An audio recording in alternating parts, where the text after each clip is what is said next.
Super Mario Bros. Is certainly among the most recognizable video games in the history of the medium. It was a cultural phenomenon back in 1985, and like Pac-Man before it, Super Mario Bros. Quickly became the face of an industry. Although, in spite of the industry's growth since the Nintendo Entertainment System and Super Mario Bros. Revived it after the great gaming crash of 1983, few people truly take time to understand video games on a higher artistic level. Take, for instance, the very first stage of Super Mario Bros., World 1-1. Famously, there are layers of design intent here that go unappreciated by the vast majority of people. Just on these first few screens, the game's development studio, Nintendo R&D 4, meticulously placed every obstacle to tacitly instruct the player. それで始まりました。で、こうやってガーッと歩いていって、なんか何か出てきたら避けるでしょうってこう。で、なんかハテナってついてるので叩くだろうねって言って叩くとコインって言って嬉しいので次のハテナをコインって叩くと出てくる。いやーって見ようと思ったら当たってしまうと。で、当たってしまったつもりが大きくなったっていうのでここでものすごく嬉しくなるんです。で、こうなると突然こうボンボンボンってこう潰せるので嬉しくなって、でここでだいたいマリオがどんなゲームかが分かる。ただこの頃のゲームはシンプルなのでチュートリアルとかわざわざそういうものを作らなくてもよかったですね。This screen is a masterclass in game design all the way back in 1985. But it isn't 1985 anymore. The year is 2021, and this is where the industry is going. You're looking at the Matrix Awakens, a technical demo of Epic Games' Unreal Engine 5 development environment running on Sony's PlayStation 5. Based on the world of the Matrix created by the Wachowski sisters, this demo represents the bleeding edge of video game technology. This is a production marvel and an incomprehensible quantum leap forward from Super Mario Bros. No one in 1985 could have imagined where the industry would be today. Or, I suppose that I should say, where the industry will be tomorrow. This sort of technology is still perhaps 2 to 3 years away from being roundly implemented across development studios. At that point, we can expect this level of fidelity across the board. In the meantime, we'll have to settle for the likes of The Last of Us Part 2, developer Naughty Dog's 2020 PlayStation 4 opus. And hey, that isn't too far off from The Matrix Awakens. And now, the Game of the Year award goes to The Last of Us Part 2.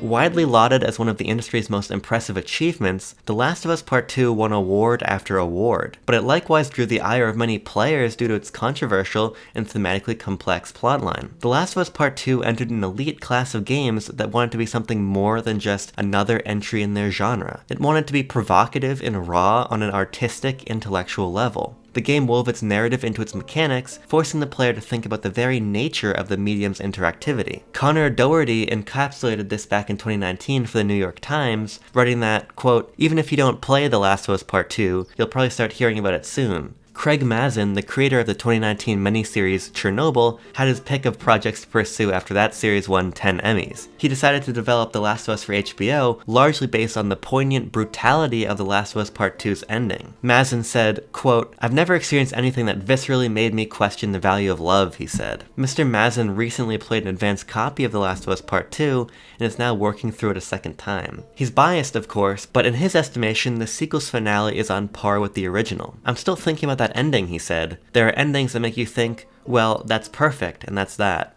And then there are endings that make you start to think about your relationship with the character and really, your relationship with narrative itself." Unfortunately, this sort of academically minded discourse around games exists only in the periphery, only in the most niche of spaces. Video games are not given the level of textual analysis and acute discussion that other entertainment mediums are.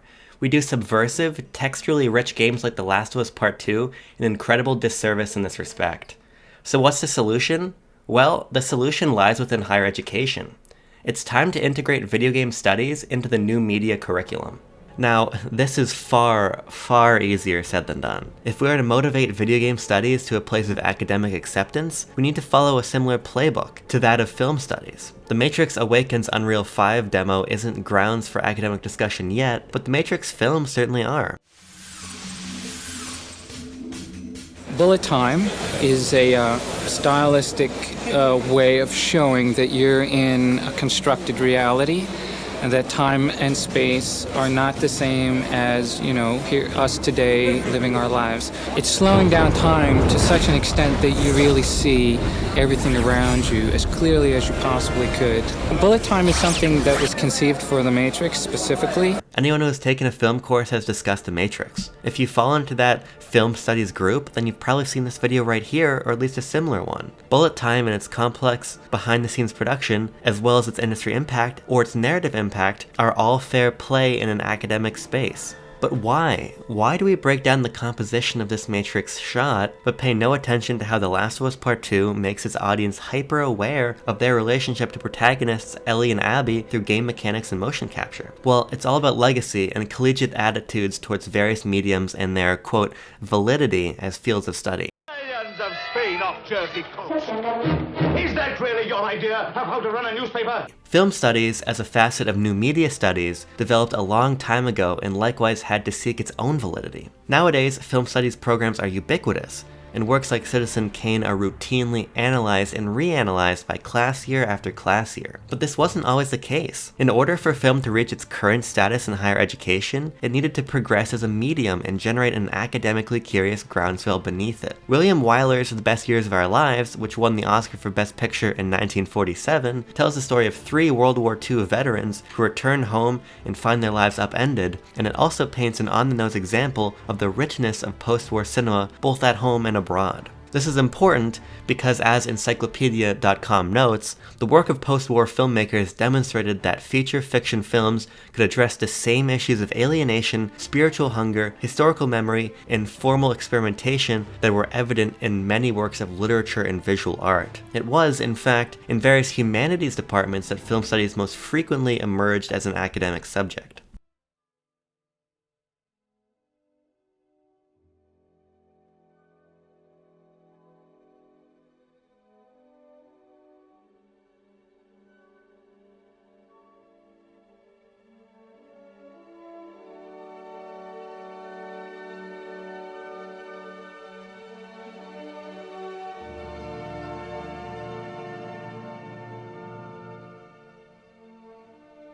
The point about film being commensurate to literature is a critical notion to understand. Film studies began by following the archetype of its predecessor, that being English literary studies. Video game studies need to follow film, which first followed literature. See how that works out? In essence, a cornerstone of film studies was the notion of analysis along the lines of literary analysis, a quest for the understanding of theme, narrative, and rhetoric. As film studies advanced with movements like auteur theory, discussions began to shift toward more inherently filmic elements. Now, there's still plenty of thematic discussion to go around, but the emphasis on filmmaking fundamentals and modern technology like CGI enriches these conversations and makes an even stronger film studies foundation to build from. This multifaceted approach to film scholarship that blends together thematic, literary study, and affordance study is what video game studies require as well. Take, for example, Nintendo's 2017 masterpiece, The Legend of Zelda: Breath of the Wild. With 24 million copies sold and countless award wins, Breath of the Wild was nothing short of a revelation. It has become a massive source of inspiration for big-name developers from 343 Industries to Sega. Yet Breath of the Wild would be largely incompatible with a simple and traditional thematic study. The game's narrative is linear, but backgrounded. Its story is told primarily through the player's agency to interact with the game world of Hyrule in a non-linear fashion. Exploration and experimentation are core tenets of the game's design. These facets of the experience tell Zelda's story, but they tell them through mechanics, through interactivity. This is a narrative which hinges upon the unique affordances of the medium. Adequate video game studies will need to incorporate the emphasis on medium-specific technologies that modern film studies do, the sort that care about how the Matrix achieves bullet time, for example. But maybe you've gotten this far and think that I'm ahead of my skis. You're a skeptic who doesn't yet see the value to video games being expanded into higher education the way that film has. Well, I think that's a valid concern. It's easy to look at the most ubiquitous, annualized franchises like Call of Duty or FIFA and fail to see their importance to academia. Well, such hesitations are completely valid and important to address.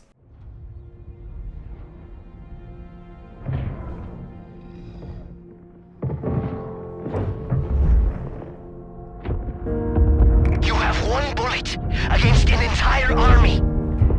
What can you do on your own? I told you. It's enough. So let's talk about another similar mass-market gaming blockbuster. Halo Infinite is far from 2021's most intellectually engaging game, but it is no doubt my favorite of the year. While I'm a sucker for a good science fiction story, and Halo Infinite does a lot to humanize its otherwise stoic, 80s movie-esque protagonist Master Chief, I love this game primarily because of its mechanics. The gunplay is weighty, the impact of each bullet is heavy. Halo, as part of the arena shooter genre, is a slower, more deliberate game than many of its FPS peers. It thrives upon that hefty game feel and augments that through rather smart, strategy-driven combat encounters. In Halo, it isn't enough to simply be an accurate shot with quick reflexes. You need to understand the game's physics, its environments, and the interplay between the game's design tenets. In short, Halo Infinite's success is a function of its gameplay. That relates to the very idea which underpins video games as a medium and makes them incredibly valuable to new media as a field of study. That idea, as we've talked about with both Zelda and Halo, is interactivity. See, at the core of academic inquiries into visual art and film lies the notion of the image. Mark Wolf, who is featured in the journal Games and Culture, writes that, quote, "Since the appearance of Renaissance perspective, the image is no longer just a surface, but a window looking into another space or world. With the addition of interactivity, the image is not just a window, but a tool that allows one to metaphorically reach through the window frame to find things and manipulate and interact with them instead of just viewing them, and in some cases, interact with other people in parts of the world." That interactivity is what defines video games. Interactivity deeply complicates how artists create and how players engage with those creations. The notion of a passive or active viewer, as discussed in film studies, is completely upended when the viewer isn't actually a player, directly interfacing with the world. The artistic as well as the anthropological implications of this affordance singularly justify video games' position within new media education. They are a natural extension and recontextualization of standing academic inquiry.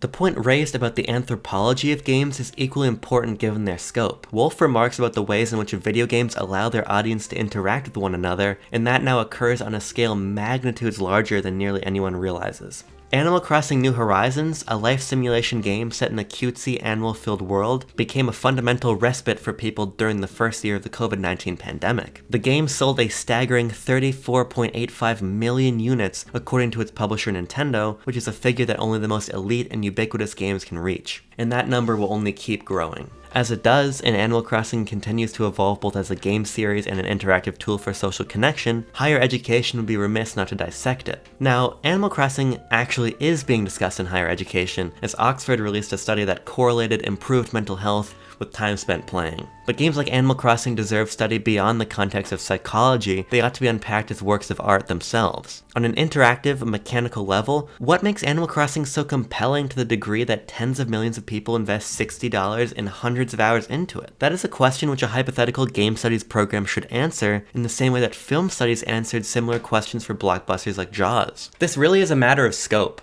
Animal Crossing is uniquely successful, but it's emblematic of how incredibly large our industry has grown and how that scope demands academic attention. As MarketWatch reported back in January, global video game revenue is expected to surge 20% to $179.7 billion in 2020, according to IC data, making the video game industry a bigger moneymaker than the global movie and North American sports industries combined. The global film industry reached $100 billion in revenue for the first time in 2019, according to the Motion Picture Association. Now, if you're playing along at home, you'll notice that video games almost doubled that number just 1 year later, meaning that, in short, the industry is huge. Let's revisit our friend Mark Wolf for a second, because in his same Games and Culture piece where he discussed the benefits of interactivity, he also discusses the scale of the industry. Wolf writes, "Several years ago, the video game industry passed up the film industry in terms of revenue. Video games have matured enough technically and aesthetically to receive more widespread attention. The gaming industry has grown in its influence on other media industries, especially when it comes to cross-media franchises, and perhaps most important, the first generation who grew up with video games that that played them, enjoyed them, and knew them intimately is now producing scholarly work about them. Video games sit at the intersection of cultural, artistic, and economic influence. The industry has become too big to be ignored. If we're going to integrate platform studies into higher education, recognizing the massive role that social media like Twitter and Instagram play in our culture, then we likewise need to acknowledge and unpack the same for games. Now, at this point, it is incredibly important to recognize that the size of the games industry has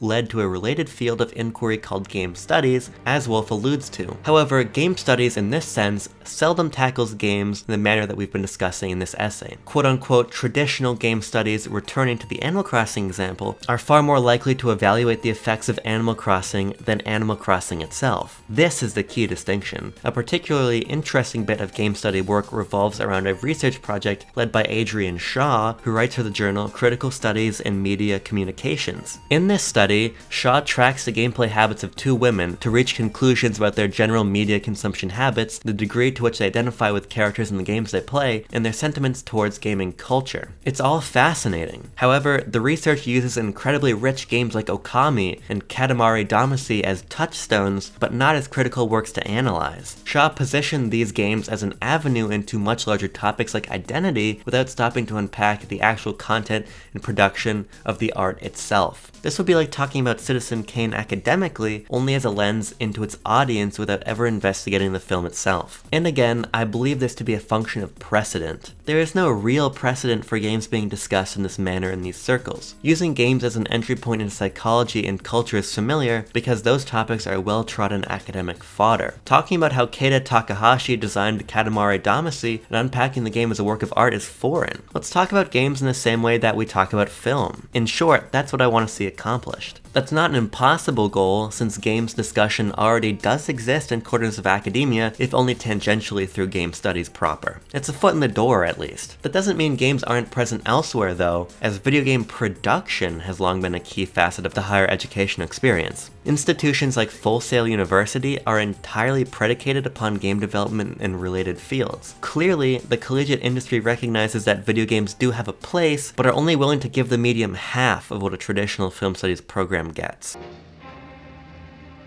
Si vous n'aimez pas la mer,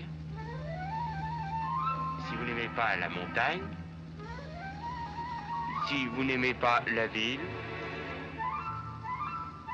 allez vous faire foutre.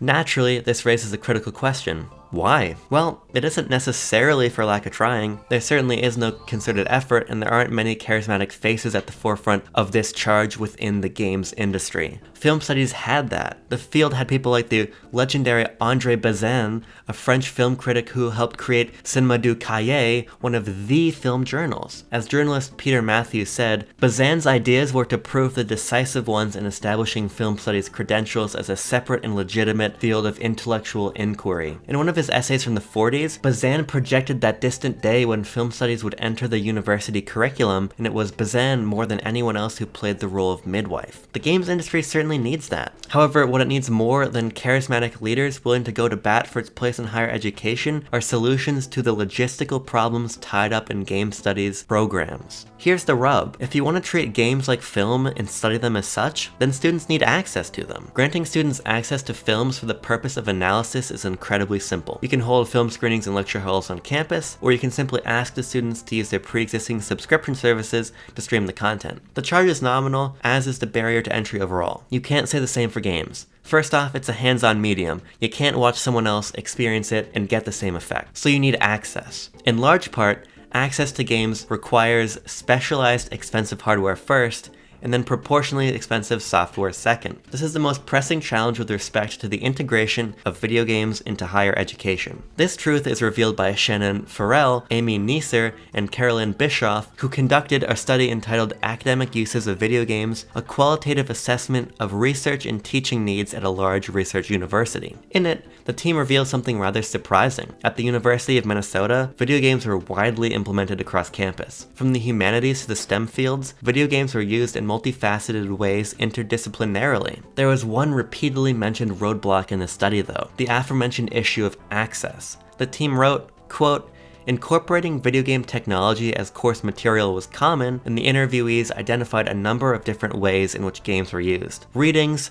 storytelling devices, and technology in labs. Students were impacted by these courses' requirements as well. Many interviewees described accommodations for students who did not own a console or computer equipped to run graphics-intensive games, but some required students to figure out how to access these games on their own, such as via a personal account on the Steam game distribution system. Within that quote, we see a few options to address these logistical issues with. Schools could provide students with requisite hardware, but that's an expensive endeavor, one that would become less and less practical with each new system introduced. Say you're a professor who wanted to study the evolution of game design using the touchstones discussed in this video. If you wanted to analyze both Super Mario Bros. And The Last of Us Part 2, your institution is on the hook for 2 systems per student, at least. At the same time, colleges cannot reasonably expect students to spend the sort of money out of pocket that would be necessary to access these games themselves. Assuming that the student bought a PlayStation 4 and a Nintendo Switch to cover their bases, that is at least $600 worth of hardware before games are factored in. These sorts of expenditures would make textbooks look cheap and would turn many away from these sorts of programs by default. As such, another solution is needed. Some college libraries are attempting to curate video game collections. The Virginia Commonwealth University is one such school, but there are glaring issues with this strategy as well. See, the VCU collection has essential titles like The Last of Us and Shadow of the Colossus. The school also has a designated room that students can sign out to play in. Okay, that's a start. But here's the problem with this solution. The Last of Us 1 takes perhaps a dozen hours for a skilled gamer to complete. How is every student in a requisite class going to find dozens of hours worth of time to sign out this room for across each game they have to play for the course? Solutions like VCUs are interesting, but absolutely not feasible to implement at scale in order to educate a class. There is no good solution to this problem right now, but in 3 to 5 years, there very well could be. The answer lies within Xbox's current strategy.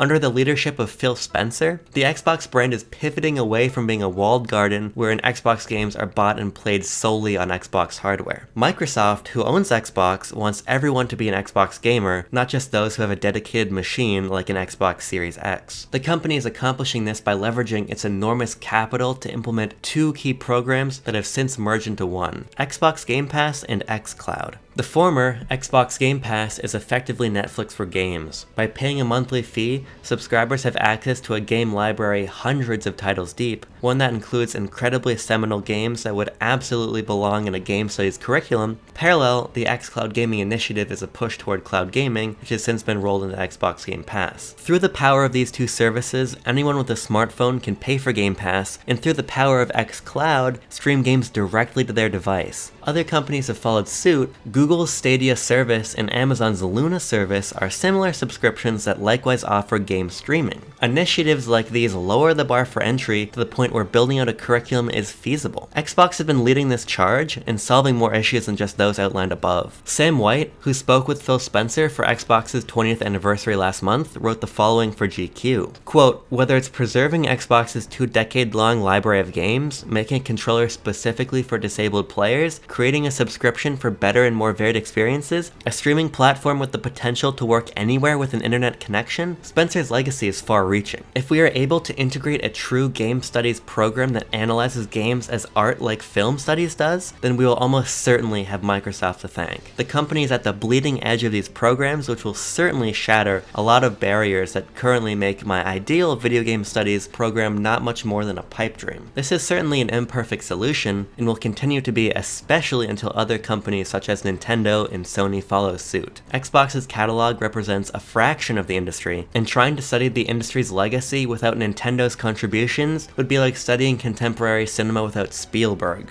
But this is a potential start to a potentially very exciting future. So, when all is said and done, why should you care? Why should any of this matter to you? Well, if you consider yourself a gamer and a student of the industry, then you should want to see the medium's full potential unlocked. You should want the discourse around the industry to grow with it instead of stagnate. If you're an intellectually curious individual in higher education, you should want that too. New media studies are fundamentally lacking without video games. The conversation within the field has been irreversibly altered due to the huge cultural and financial influence of games, but the curricula are not changing with it. Not only would games enrich the field, but they would drive attendance to your institutions. Higher education across the board is in a tenuous position. Attendance is in a rocky place, and the value of the degree is quickly being outweighed by its associated debt in the eyes of many. Add more programs like game studies that speak to the younger generations instead of remaining siloed in the same tired spaces. Video games deserve collegiate study. They're only going to keep growing, and it's only a matter of time before the industry secures that. Let's get in on the ground floor.